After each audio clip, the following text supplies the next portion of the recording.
Frente. Meus queridos, rápida revisão da aula anterior. Depois de toda a discussão da aula anterior dos experimentos que nós fizemos, descobrimos que os gases perfeitos que sofrem transformações obedecem à seguinte relação matemática, chamada de equação geral dos gases perfeitos. Se o cara te falar que o gás sofreu uma transformação isotérmica, antes de fazer a conta, já pode arrancar as temperaturas da fórmula. Aí fica a lei de Boyle e Mariotto. PV por voz, se a gente preferir. Se for uma transformação isobárica, onde a pressão é constante, tu já arranca a pressão fora. E aí fica a segunda lei de Charles, ou a lei de Charles e Gay-Lussac. E se for uma transformação isocórica, isovolumétrica, tu corta os volumes e fica outra lei. Então tu não vai ganhar aquelas três leis separadamente do vestibular. Se o teu vestibular fornece formulário, ele vai fornecer só essa equação.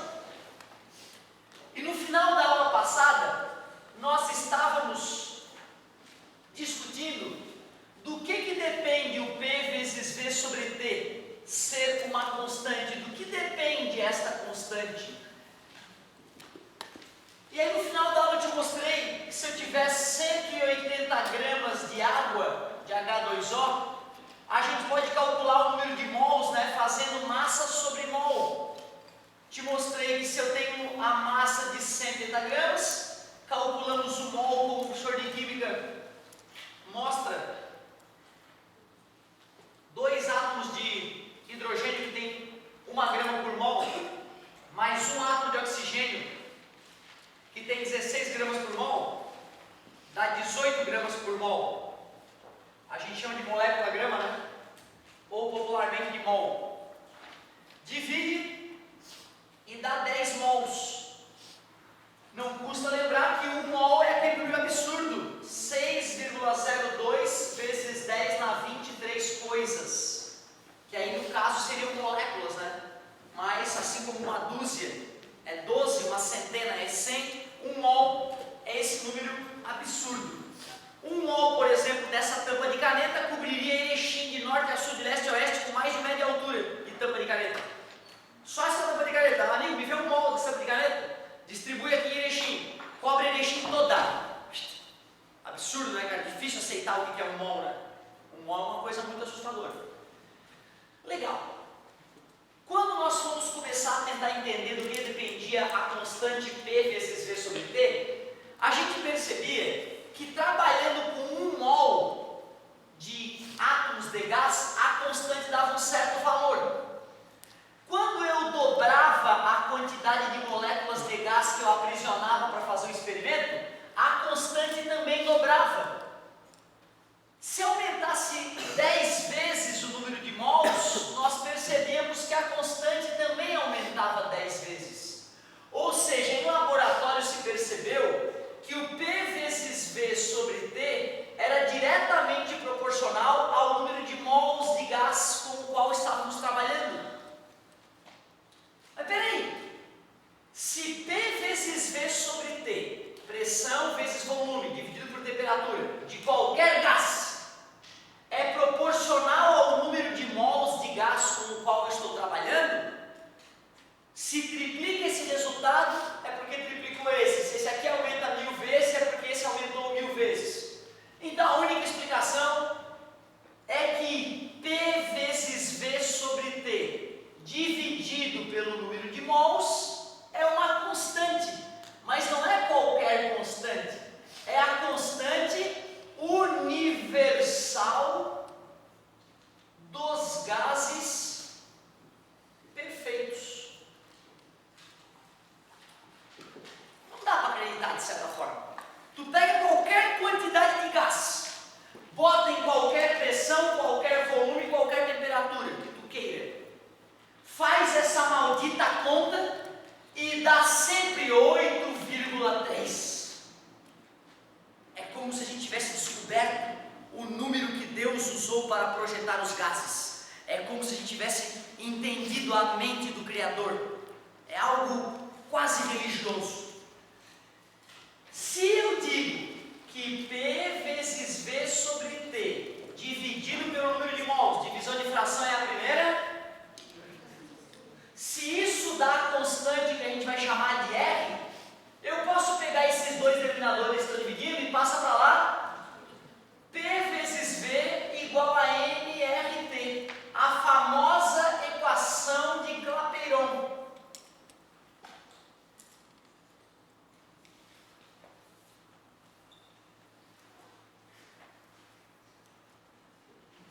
Clapeyron, sempre pronunciei errado, Clapeyron. Essa equação, né, cara, é, digamos, a evolução do Piviti-Povotov. Se dá qualquer merda com o gasto, puxa essa equação, faz o cálculo bonitinho e tu mata a questão. Equação de Clapeyron. P vezes V igual a nRT. Sim. Na verdade, eu vou te mostrar que essa equação é o Piviti-Povotov disfarçado. Vê se tu concorda comigo. P vezes V dividido por N vezes T é igual a R. E esse R é uma constante universal. Então, já que essa constante é universal, eu posso dizer que P vezes V dividido por N vezes T numa situação inicial é igual a P2 vezes V2 dividido por N2 vezes T2. Como nas questões anteriores o gás não estava mudando o número de mols, eu posso cortar o N. E aí fica o Piviti-Povotov. O bacana dessa nova equação, que eu vou te falar que nunca me avisaram, cara. Nunca montaram essa equação para mim no ensino médio. Eu fico puto. Perdi uma questão do vestibular por essa merda. Se um gás vaza, se um gás muda a quantidade de mols, o Piviti-Povotov é lixo. E aí tu tem que ter o número de mols na equação para poder fechar a equação. Então, tu vê, na verdade, eles podiam parar de ensinar para a gente a equação geral dos gases perfeitos e começar a usar isso aqui, ó. Equação de Clapeyron, porque ela bota no bolso aquela ali, né? Se o gás sofre uma transformação em clausurado, sem vazamentos, tu corta o número de mols antes e depois e vira o Piviti-Povotov. Então aquela equação é poderosa, aquela equação resolve todos os problemas com gás. Essa equação ela tem uns nomes muito estranhos, né? Os teus pais provavelmente devem ter escutado do professor do secundário deles a seguinte piada de mau gosto: professor viado não rejeita tarado. Dá graça. Tem uma um pouco mais absurda ainda, né? Que é puta velha não rejeita tarado. Também é tão idiota quanto a primeira. Mas eu vou te confessar que há uns 4 anos atrás, 3 anos atrás, estava dando aula de estudo dos gases. Lá na concorrência, lá em Florianópolis. Dei aula, bonitinho, tal, aquela história toda, tal. No outra semana eu voltei para fazer exercício com a galera. E chegou um gurizão lá. Professor, tu conhece a dedução da equação de Clapeyron? Eu, pela cara dele, já vi que vinha merda. Aí eu, não sei qual é, me conta. Vocês sabem daquela história do padre, né, que fez um monte de balãozinho, encheu de gás hélio e vazou para a periferia, né? Sabe daquela, né? O cara pega e fala assim, ó. Professor, a dedução da fórmula é a seguinte, ó. Padre voador não retorna à Terra.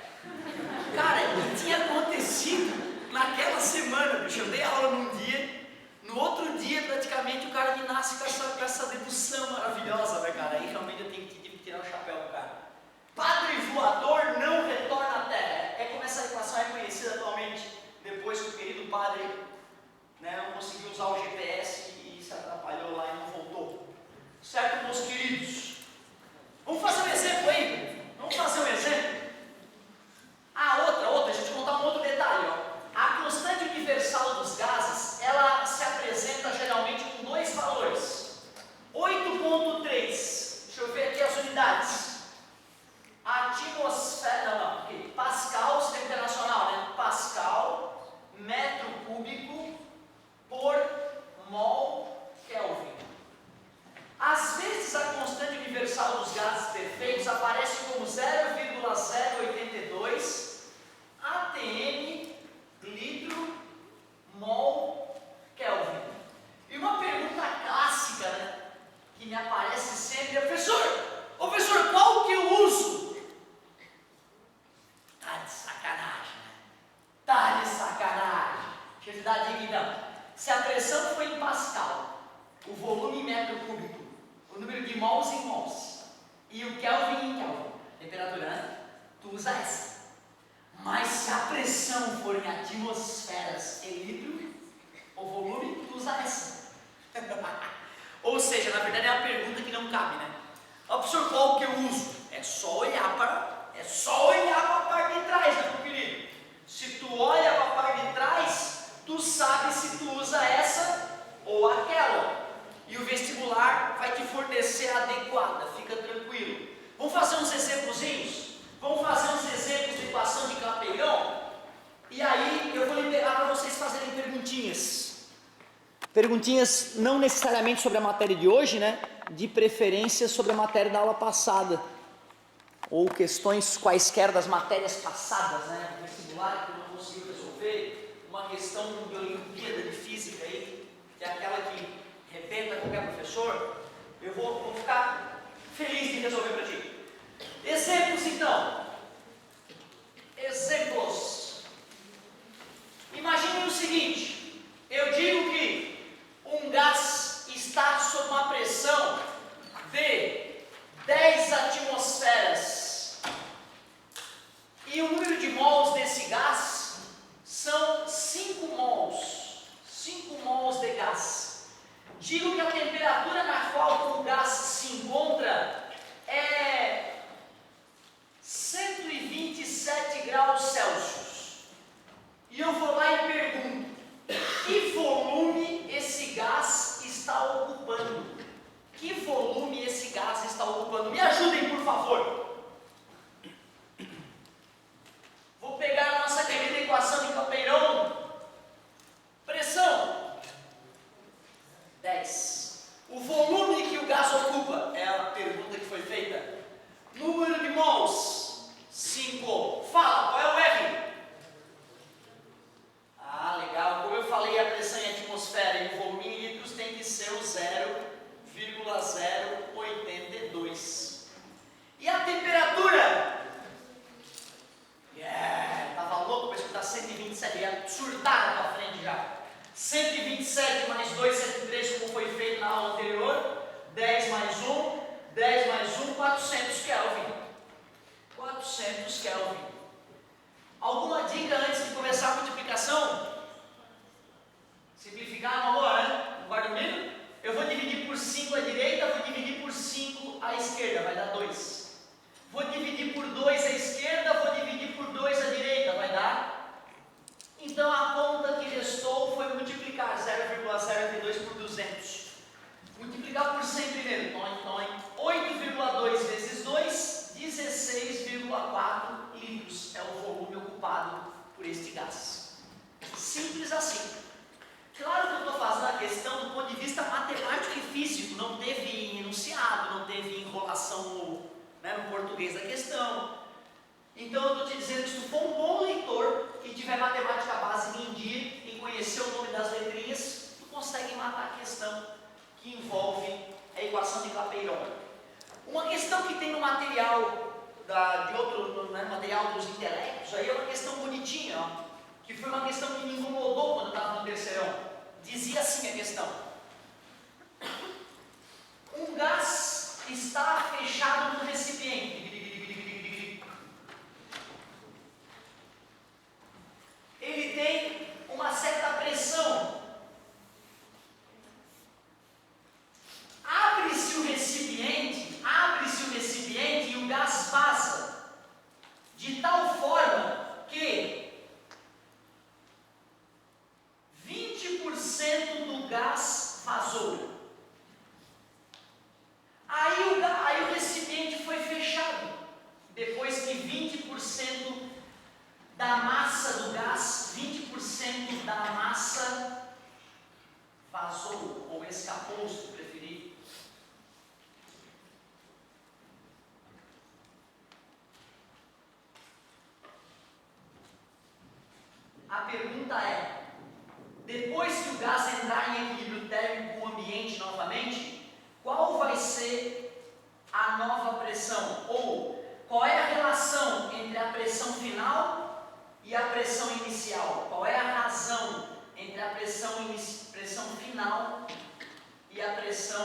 inicial.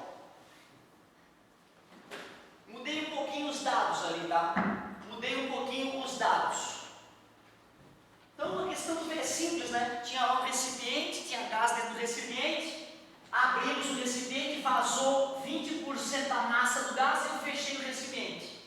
E eu quero saber, depois que entrou em equilíbrio térmico, qual é a razão entre a pressão final e a pressão inicial. O clássico nessa questão é o aluno estar doutrinado a usar o PVT por Votó. Mas como eu acabei de falar, o PVT por Votó só é válido quando a massa gasosa é a mesma, quando o gás está hermeticamente fechado, quando não vaza gás. E como vazou o gás, o PVT por Votó é lixo. Mas, eu nem queria, né, mas acabei te contando essa fórmulazinha, eu queria te mostrar, queria montar essa fórmula para ti agora, na hora. Mas como eu já montei ela, eu posso dizer que P vezes V, que divide N vezes T, antes do gás ter vazado, é igual a P vezes V, que divide N vezes T após o gás ter vazado. O que eu posso falar do volume de gás antes e depois? É o mesmo, porque ele continua fechado no mesmo recipiente. E como o gás apresenta expansibilidade, o volume é igual antes e depois. Muitos alunos criticam essa ideia na hora. Mas peraí, vazou gás? Como é que é o mesmo volume de gás? Eu não estou dizendo que é a mesma quantidade de gás, mas estou te dizendo que o volume que o gás ocupa é o mesmo, porque é o mesmo recipiente. Então tu vê, acaba sendo uma transformação isovolumétrica, por isso que eu posso abandonar o volume. O P1 é a pressão inicial. O número de mols, o problema não falou quanto é que era o número de mols, N. E a temperatura, ele disse que entrou em equilíbrio térmico de novo com o ambiente, né? Se ele entrou em equilíbrio térmico, eu também posso eliminar a temperatura antes e depois, que é a mesma. A pressão final eu quero poder relacionar com a pressão inicial, o P2 estou chamando de pressão final. E eu pergunto para vocês, se vazou 20% da massa, tu concorda que vazou 20% do número de mols? Então sobrou quanto dos mols que tinha no início? 80%. Sobrou 80% da massa, quer dizer que sobrou 80% do número de mols. Então se antes eu tinha 100%, agora eu tenho 0,8 N. Só 80% do número de mols. E aí eu posso cortar, cara, o N de um lado com o N do outro. E como eu queria a razão entre a pressão final e a pressão inicial, o 0,8 está dividindo, passa multiplicando. Pressão final sobre pressão inicial é o próprio 0,8. Então tu vê, né, cara? É claro que uma questão dessa tu resolve uma vez na vida, uma na morte, né? A partir de hoje, se cair de novo essa questão e o cara me falar que vazou 40%, eu sei que sobrou 60%, então a pressão vai ser 60% da pressão original, certo? Mas uma vez na vida, uma na morte, vale a pena a gente fazer a questão como um todo ali. Então, se tu quer uma equação poderosa para resolver problemas que envolvem gases, nós podemos pegar o PVT por Votó e acrescentar o número de mols ali embaixo, ó. Porra, aí a equação fica foda para resolver um monte de encrenca. E agora, cara, a tua tarefa, né? A tua tarefa é tentar resolver toda e qualquer questão que envolva gases. Toda e qualquer questão que envolva gases da tua apostila, tu pode tentar detonar. E tens a obrigação moral de semana que vem me trazer pelo menos umas 10 dúvidas na sala toda, né? No mínimo umas 10 dúvidas dessa matéria. E como combinado, esses nossos últimos 17 minutos de aula, talvez menos, eu vou te pedir para me fazer uma pergunta bem bonita aí. Fala, amor querido, o que te incomoda? Qualquer dúvida de qualquer parte da física.